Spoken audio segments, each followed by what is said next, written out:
que pour gouverner, on doit tuer son peuple.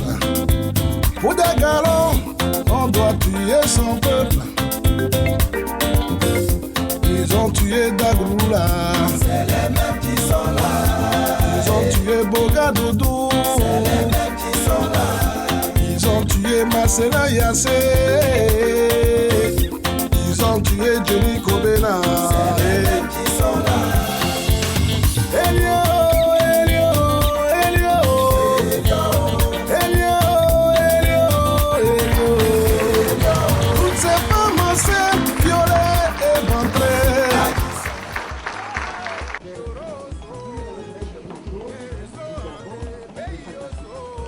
Et puis, le Burkina Faso derrière, le général Vazingenen, l'allié belge, le représentant permanent de la CEDEAO, la Guinée, le Suriname, l'ambassadeur, ils sont tous ambassadeurs. Des innocents tués, massacrés. On s'accapare des biens, d'autres ça c'est pas bien.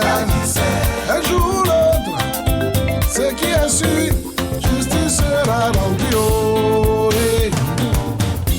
Ils ont tué Kamara Acho. Ils ont tué Dali. Je prends la parole ce soir au nom du Congrès panafricain des jeunes patriotes au Benelux, mais aussi et surtout au nom du président de la République, le camarade Charles Blé Goudé, président du COJEP. Aujourd'hui est une soirée spéciale.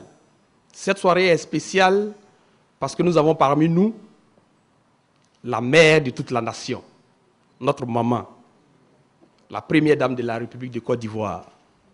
Et personnellement, avec le comité d'organisation et tout le monde réuni ici, j'en suis fier.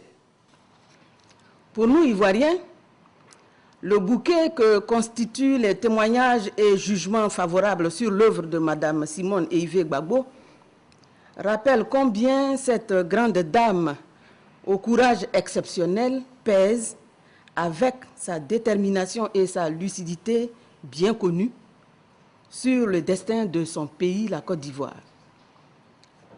Aujourd'hui, son livre intitulé « Paroles d'honneur » est une autobiographie, un témoignage éloquent, un puissant coup d'œil d'ensemble posé sur la Côte d'Ivoire et l'Afrique.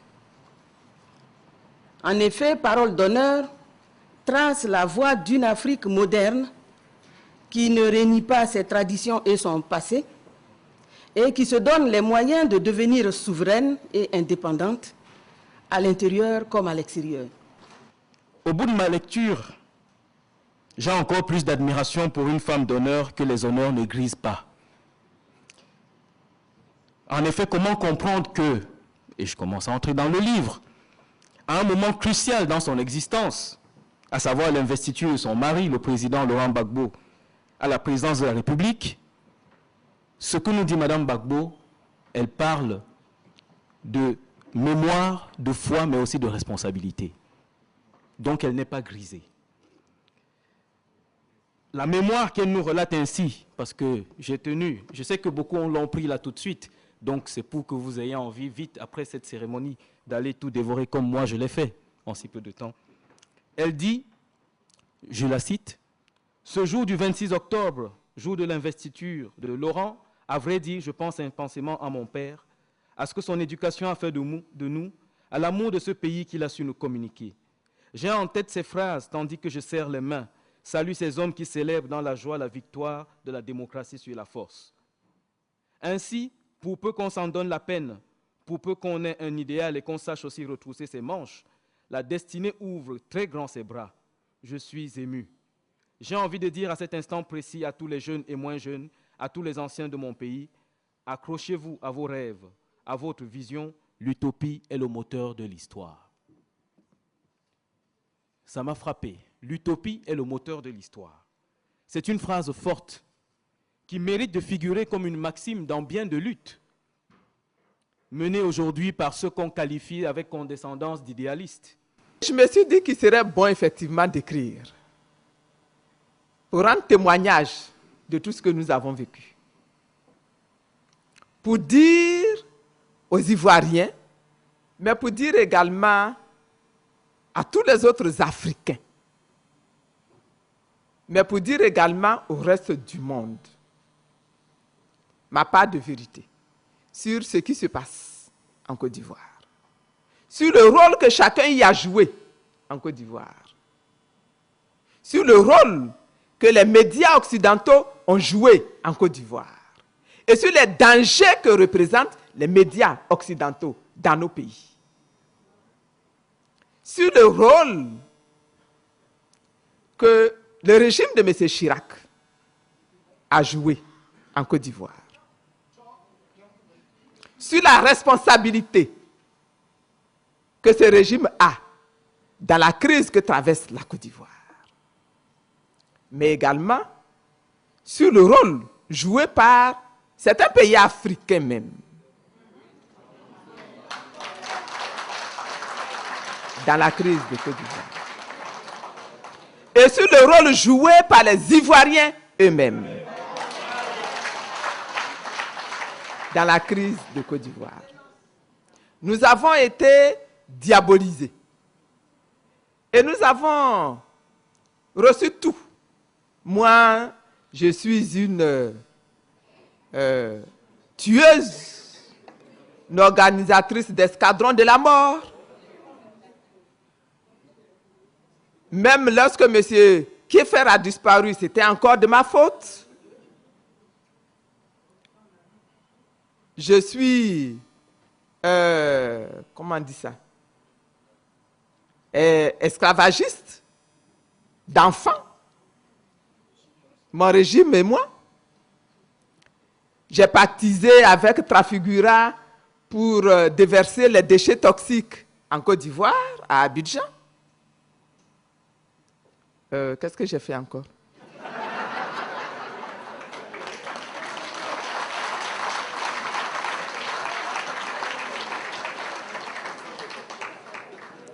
Je ne sais pas trop comment.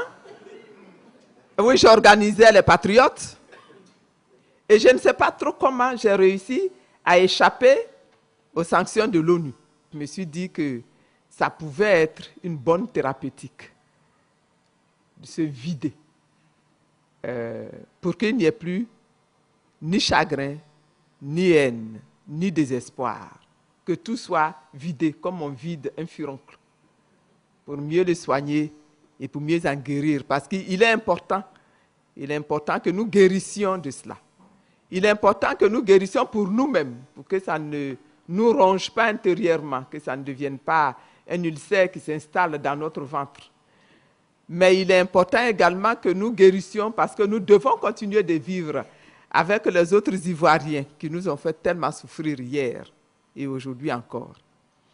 Mais il est important également d'en guérir parce que nous devons continuer les relations avec le reste du monde, avec le reste de l'Afrique et avec les Français. Et avec les autres Européens, que nous puissions continuer, que nous puissions entretenir d'excellentes relations, parce que nous ne pouvons pas vivre en autarcie. Je pense que si Mme Bagua est 500 pages, elle pourra signer pour tout le monde ce soir.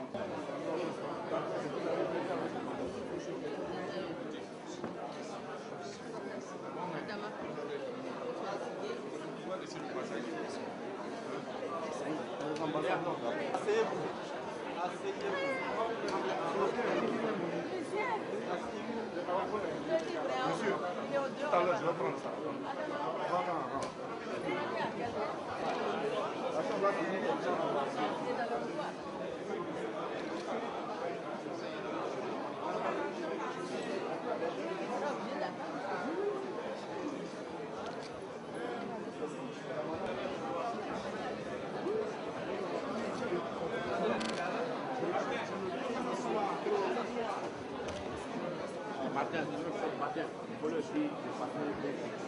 Votre attention, s'il vous plaît. Nous allons vous inviter à rangée par rangée afin d'éviter les bousculades, s'il vous plaît.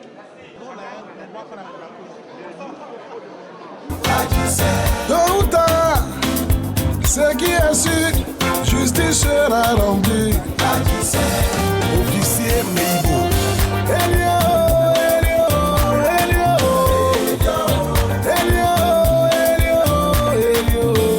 À chacun son délit. Ambassadeur Abraham Adewale. À chacun son délit. À chacun son délit. À chacun son délit.